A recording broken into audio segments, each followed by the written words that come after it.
Só que o que vai mudar tudo também é aquela dieta que você está fazendo há algum tempo, mas não está tendo um efeito, né?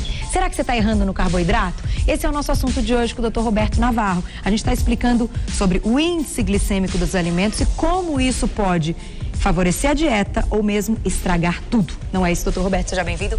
Obrigado. Mais uma vez. Vamos lá. Bom, paramos num ponto importante. Tem várias perguntas no meu Twitter. Fiquei enlouquecida, agora estava olhando um monte.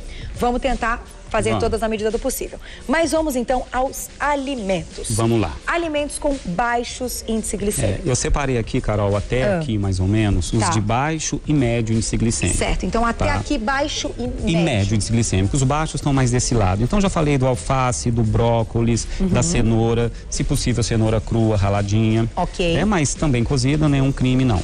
Tem aqui a couve-flor. Teriam as folhas verdes de um modo geral aqui. Como o alface aqui. Alface aqui. Tá. O tomate, o alface, a velha saladinha de alface tomate interessante. O pepino, a abobrinha. Aqui uma dica interessante. A batata doce, não a inglesa que está lá no alto índice glicêmico, a batata doce tem um índice glicêmico um pouco mais baixo. Algumas tabelas classificam como baixo, algumas como de médio índice glicêmico, mas não é tão vilã assim, então, a batata doce. Então quem gosta de batata tem que optar pela batata doce. Doce, de preferência. Trouxe a berinjela e trouxe isso aqui, que é muito bacana. Parece uma batata, né? Parece. Quando você olha. Na verdade, é o iacon. O iacon é um tubérculo, tá? E chamado de batata iacon, mas na verdade ela não tem a característica da batata, porque a batata é rica em amido, que é um carboidrato que gera muita glicose. O iacon, ele tem um componente chamado de frutano, que é um carboidrato de baixíssimo índice glicêmico. Inclusive, tem alguns estudos mostrando que o iacon ajuda até a controlar os níveis de glicose no sangue. Olha que uma boa bacana. Opção para diabético. Então, e é gostoso, ele parece a batata? Se ele fazer, pode de repente... fazer parecido com a batata. Pode. E se a gente fizer em forma de purê, esse índice glicêmico aumenta? Aumenta um pouquinho, mas mesmo assim não continua tão alto. Agora, sabe o que me chamou a atenção que tá aqui? Aqui é iogurte? É um iogurte. O iogurte é proteína. Isso. Mas também tem índice glicêmico? Tem. Leite e derivados? Tem, porque ele tem um carboidrato junto, que é a lactose.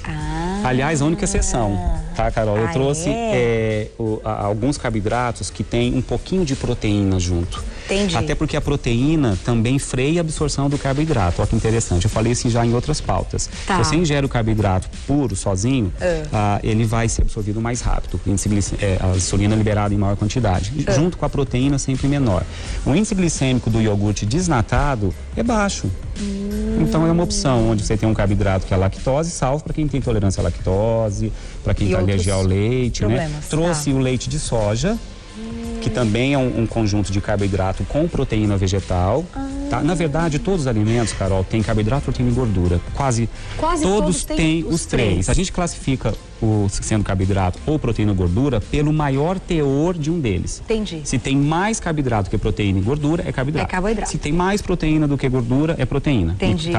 Mas todos, na verdade, têm um pouquinho de cada. Até as frutas têm um pouquinho de lipídio. Mas em quantidades baixíssimas, né? Por isso que são classificados por carboidratos. Entendi. Coloquei aqui a soja, não ingira a soja crua, tá? Sempre cozida ou assada. A soja, ela é mais carboidrato do que proteína? Mais carboidrato que proteína, mas tem uma fonte proteica interessante. Tá. O grão de bico também tá aqui e a ervilha. E não trouxe a lentilha. A gente chama de leguminosas. São carboidratos de baixo índice glicêmico com um pouquinho de proteína vegetal. Né? Que a gente, de toda a proteína que a gente ingere, o ideal é que metade seja vegetal, no mínimo. O ideal seria metade vegetal, metade animal. Aqui são excelentes fontes de carboidrato de baixo índice glicêmico e proteína junto. Frutas de baixo índice glicêmico, damasco, maçã, pera, ameixa, melão. Melão? Tem índice glicêmico baixo, 55. Ótimo. Interessante. Então, e aqui eu coloquei os de médio índice glicêmico. Então quem está fazendo dieta pode consumir fruta? Pode, mas optar pelas que têm baixo índice glicêmico. A quanto eu vou comer de fruta? 2 dúzias de pera por dia? Não. Não. É uma pera no café da manhã. Na verdade, a carga glicêmica de um carboidrato é a soma do seu índice, a velocidade e facilidade com que ele é absorvido, com a quantidade de carboidrato que tem. Tá? Então, um alimento pode ter um índice glicêmico baixo ou médio, mas ter uma carga glicêmica alta. Por exemplo, batata. A batata tem um índice glicêmico, a batata inglesa, tá? A batata inglesa tem um índice glicêmico médio. Não é alto, só que quando cozida, aumenta o seu índice glicêmico e a quantidade de amido por porção é grande, tem uma alta carga glicêmica. Entendi. Então não é interessante também. Tá. Então assim, o índice glicêmico não tem nada a ver com a quantidade calórica do alimento. Não necessariamente. Porque tem muita gente com essa dúvida também. Não necessariamente. Tem carboidratos com um índice glicêmico baixo, mas comidos em quantidades altas, eles vão te dar calorias razoáveis. Né? Não é uma coisa inocente. Por exemplo, o arroz aqui, integral, tá? Aqui eu peguei algumas fontes de carboidratos de médio índice glicêmico, o abacaxi, aqui tá o pêssego, a laranja, a uva, como frutas, né? Peguei o arroz integral, que tem índice glicêmico sempre mais baixo em relação ao seu similar refinado. Entendi. Tá? Então tem índice glicêmico mais baixo. Aqui eu peguei um cereal matinal, que você encontra em qualquer supermercado, evite aqueles que vêm com açúcar junto, tem alguns que vêm com açúcar. Tem que ser sem açúcar. As massas integrais têm índice glicêmico um pouquinho mais baixo. Já é melhor, por isso também a escolha. Olha que interessante, Carol, o macarrão de índice glicêmico, o macarrão tradicional, tá? Ele tem um índice glicêmico alto quando cozido por muito tempo. Acima de 20 minutos, o seu índice glicêmico é maior. O próprio macarrão cozido al dente, 5 minutinhos, ele tem índice glicêmico médio. Né? Interessante. Que legal. A melancia tem um índice glicêmico alto, mas tem uma carga glicêmica um pouco baixa. Para comer e interferir muito na questão de dieta, tem que comer muito. Tem que comer muita melancia. Você comer um pedaço de melancia, sem problema. Tem problema. Não exagere nos carboidratos de alto índice glicêmico. Né? E alta carga glicêmica. O pão integral tem um índice glicêmico menor em relação ao seu similar refinado. Certo, tá? Então a melhor escolha... Os integrais são sempre melhores. Vamos então ver uma pergunta que acabou de chegar no nosso e-mail, que pode ser dúvida de muita gente. Olha lá, vamos lá na tela pra gente acompanhar. Boa tarde, Carol, meu nome é Ana Cláudia. Sempre tenho a sensação de estar estufada na barriga. O carboidrato faz isso? Você é 10. Obrigada, um beijo pra você, Ana. E aí, o carboidrato faz isso, doutor? Não necessariamente. Aí, ou ela tem uma intolerância... Tá? A um alimento, ela pode ter uma digestão inadequada. Por exemplo, pacientes que têm intolerância à lactose ingerem um pão, que é um carboidrato, mas que tem na sua composição o leite, pão que geralmente pode entrar o leite na composição. É verdade. Ela pode ter uma má digestão da lactose e se sentir estufada. Tá? Então, o carboidrato em si, de um modo geral, ele não leva ao estufamento, salvo quando comidos em grandes quantidades, exageradas, e até ele sofrer a digestão e ser absorvido, ele pode gerar a produção um pouquinho de sensação de gases no intestino e você ter um desconforto e se sentir estufada. Mas estufamento em si é mais intolerância a alimentos do que culpa de um próprio alimento. Isso pode ser gerado para quem tem intolerância à comida gordurosa. A glúten. A glúten. Tá. Então existem outros parâmetros, né? Que tem que descobrir, ela tem que investigar. Ela tem que ir no médico de confiança dela e fazer uma reavaliação, tem alguns exames que podem ajudar e detectar se ela tem intolerância a algum alimento. Muito bom. Tá? O excesso de fibras estufa, Carol, não é legal, tá? Muita fibra, muita fibra, vou comer. Também estufa. Também estufa um Tem pouquinho. Que ter um equilíbrio na quantidade de fibras. Exatamente. Chegou uma pergunta da Sara. Sara, um beijo pra você. Carol, tô gostando do programa hoje. Como saber quanto tem de insulina no sangue? Manda um beijo pro meu namorado e pra minha cunhada. Beijo pro namorado e beijo pra cunhada, então, da Sara. Beijo pra vocês. Como a gente sabe, então, essa quantidade de insulina? É só dosar no sangue através de exames de laboratório. Exames de laboratório. Você tem que fazer 12 horas de jejum, tá? E colher nas primeiras horas do dia, né? Fui no laboratório com 12 horas de jejum, evitar a bebida alcoólica nas 72 horas que precedem o exame, evitar uma alimentação muito exagerada em carboidrato, a sua alimentação habitual, tá? E vai colher a sua insulina. Se ela vier, tem todo um cálculo matemático que a gente faz, que leva em consideração a glicose e a insulina para dizer se o paciente já está com a resistência à insulina, tá? E isso é reversível. Primeiro degrau, resistência à insulina. Segundo, a gente chama de intolerância à glicose, que é já um passinho do diabetes, quase que já não reversível, e diabetes em si. Isso tudo o médico sabe como avaliar. É importante procurar um profissional. Sem dúvida, tem que fazer exame. Chegou, bom, a Sara tá mandando um monte de pergunta, mas tem uma aqui muito legal. Olha, peraí, deixa eu achar aqui. Peraí, que essa é da outra. Aqui, ó. É verdade ou mito sobre o óleo de semente de coco ser... Não, isso não é... Desculpa, gente, é de outra pauta. Tá de outra pauta. Peraí, volta. É que o Twitter, vocês não sabem, é um monte de perguntas ao mesmo tempo. Aqui. O doutor pode falar sobre... Isso é o nome de um remédio?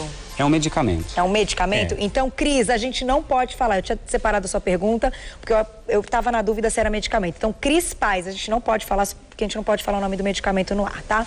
Então, tem outra pergunta aqui que é muito legal. A sucralose era essa? Da Pink. Pink, um beijo pra você. A sucralose pode ser usada por diabéticos? É considerada carboidrato? A sucralose é Boa pergunta. É um açúcar extraído da cana-de-açúcar, é uma molécula extraída da cana-de-açúcar, que tem um valor calórico extremamente baixo. Então, a sucralose é considerado para nutrição como um adoçante sintético, artificial, só que extraído de um alimento. Então, a sucralose hoje talvez seja o adoçante mais recomendado, porque não tem contraindicações, nem em crianças, nem em gestantes. O que os outros já não poderiam. Os outros adoçantes, com outros nomes, né, com outra molécula, são contraindicados em alguns casos. Então, a sucralose é um adoçante. É um adoçante. Pode ser usado por diabéticos? Pode, sem problema nenhum. Não só pode, como deve. Doutor, pra gente fechar, então, quanto a gente pode comer por dia em porções de carboidrato? Que eu acho que essa é uma dúvida geral. Café da manhã pode, mas aí pode ter no lanchinho, aí pode ter no almoço. Em todas as refeições pode ter um pouco de carboidrato? Eu acho que a gente deve reservar uma porção de carboidrato, 1 a 2 porções no café da manhã, por exemplo, um pão, até 2 fatias de um pão integral, você tem aí uma porção de carboidrato. Você pode tomar aí o seu iogurte no café da manhã, que tem um pouquinho de carboidrato e proteína, sempre interessante a proteína acompanhar. E uma fruta que é de médio índice glicêmico ou baixo no café da manhã. Certo. Né? É uma porção garantida. Almoço, você pode ter a sua porção de carboidrato garantida no arroz. O que é uma porção, tecnicamente? 4 colheres de sopa. Agora, para não errar muito. Eu tô falando aqui para sedentários, não tô falando para atletas, Tô falando para quem tá gordinho, sedentário, Perfeito. Mas isso tem que ser calculado com um pouco mais de calma. A gente faz isso com mais critério. Mas de qualquer forma, o carboidrato tá aqui, outra porção de arroz, salada no almoço, uma salada de folha verde, brócolis, tomate, pepino.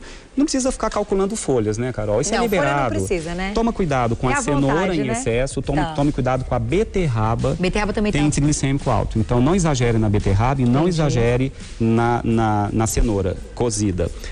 E o milho, que todo mundo acha que é legume, pode estar na salada, milho é cereal. Milho é cereal? Então cereal, é carboidrato que tende a ter um índice glicêmico um pouquinho maior. O milho, ele é classificado como médio, mas quando cozido, ele pode ser de alto índice glicêmico. Entendi. Então, acho que e no jantar, evitar os carboidratos de alto índice glicêmico. Que são esses aqui né? A granola tem índice glicêmico um pouco alto. No café da manhã, eu prefiro que ingira outros cereais, esses que não tem muito açúcar. Às vezes tem a granola light, Então, o segredo é diminuir o índice glicêmico à noite. À noite, principalmente para porque a gente vai dormir, para que tanta glicose, para que tanto combustível, se à noite é a hora que eu vou comer, assistir televisão e dormir. Entendi. Para que tanta glicose? Menos glicose. Então, carboidrato mais leve, um integral, uma mega salada. Muita salada. Muita salada. Não tem jeito, a salada aparece. Isso que não gosta de salada tem que aprender a gostar de um jeito ou de outro, porque a salada é importantíssima. Quero te agradecer, obrigada. Eu que agradeço, Carol. Foi maravilhoso, Obrigado. mais uma vez.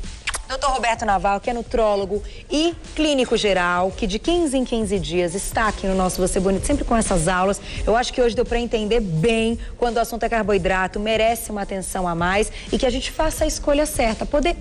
Devemos, né? Devemos. Porém, optar pelos carboidratos com índice glicêmico mais baixo e de vez em quando, se der aquela escapadinha, controlar em outras refeições para não ficar com tanta insulina. E existem tabelas fáceis de encontrar na internet, Carol. Só colocar lá índice glicêmico, qualquer buscador. Índice glicêmico, carboidrato. Tem valor. Tem os valores todos ali, fáceis de encontrar. Eu acho que pode ser uma boa aliada nessa hora. E eu quero aproveitar e agradecer também a um site muito legal que o Dr. Roberto Navarro tem, que se chama pedacozinha.com.br. É um site que você vai encontrar várias receitas para diabéticos, para quem está fazendo dieta, para quem tem intolerância à lactose, a glúten.